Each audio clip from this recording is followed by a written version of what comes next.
Hi, this is a course review of a course which I recently completed, which is Data Analytics with Python. And this course is provided by NPTEL. And this course is basically this video is a course review as the title shows. This is a course review, and this is a course which I recently completed. The course runs from January to April, but due to COVID, the examination was held in the month of September. In the month of August, results were out in the September. Fortunately, I scored 94 out of 100 and ranked 1.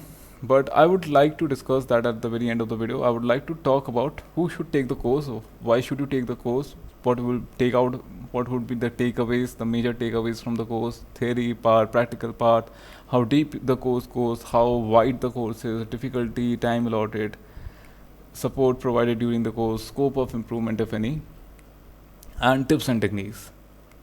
So, first part, who should take the course? If you are into machine learning, you should definitely take the course. If you are into data science, you should definitely take a course. If you are a data analyst, you should definitely take the course. It would help you improvise your statistical understandings. But if you're just starting out your journey, you should not take this course. It would be a lot. So always make it a point, as I always repeat, always go from high level to low level. It is always beneficial if you start from very high understanding, like on a very superficial understanding, then build into the details rather than going into from very details and expecting to build a very high quality understanding. Is usually a brief superficial map you have of the concepts. Then you get into the parts and meticulous in details. If you want to jump into the meticulous details, the if you want to actually jump into the depths, that's what you want to do. So once you are into machine learning, data science, data analysis for 5-6 months, this is the course you should take up. It will definitely benefit you. Benefits after taking this course, benefits are like you will have a better understanding of the statistical concepts. You will understand what exactly goes behind the machine learning, what should you infer out of results. You have better data inferring, you have better data understanding, better model inferring, and better model understanding. Coming to the theory part, there's a theory has been all about statistics, majorly 95% statistics, 5% probability. Few portion talk about the practical implementations. In the practical implementations, we have code implementations showing how to use a specific Python package, which is stats model, which is a very plus point because very few of the online courses touch and discuss about stats models, and if you search over the YouTube, very few courses discuss about stats models. So I think that was pretty unique about this course. Coming to the depth, most of the topics have been touched and covered to a great extent, but I think to an extent of that will make you from a beginner to an upper intermediate.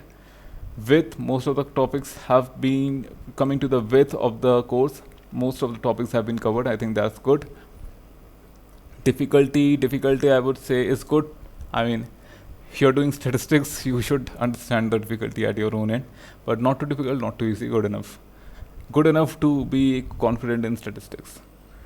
Time allotted, I think there's an issue with time allotted. That's definitely an issue because some of the weeks demand more time compared to another. Let's say if you're doing 1 2 VANOVA, understanding that does require a bit more time. Then when you start with multi-linear regression and those kind of things, that does take time. Then clustering is usually easy, but it depends ultimately to you. So I'm quite comfortable with clustering. I'm quite comfortable with regression. So it took way lesser time to me compared to ANOVA things. But once you have understanding of the things before, so actually the point is the moment you are reaching ANOVA, you have gathered a lot, and since you have been gathering a lot of information week 1, week 2, week 3, week 4, and that's all about when you are about to start with ANOVA, that's a lot, and this is such a lot of information to process, and that's where the intermingling of concept happens, and you might start getting confusing and your morale might start falling down. But that's the point, you need to hold yourself and say, let it be, I'll go through it. Support during the course is a good support provided during the course. You might, if you post your query online, you will get your response in a day, 2 or 3. That's good enough. Scope of improvement, I think there's a huge scope of improvement. Given the content of the course, I think the code content which is being discussed could have been an interactive session wherein people are able to experiment out what you are trying to show.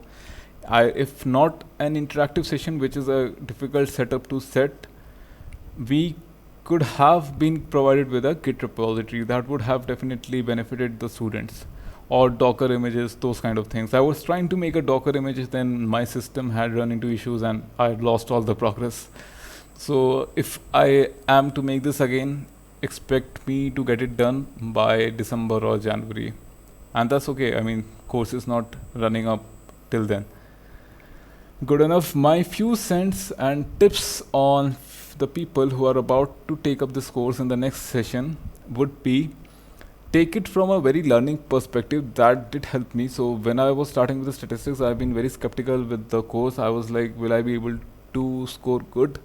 So I was constantly I was continuously swinging between two phases. At one point, I had the feeling like I've understood it all. I'm going to crack all the questions. At the very moment, a few hours later, let's say after 8-10 hours later, I would have the feeling like, oh no, I don't understand anything.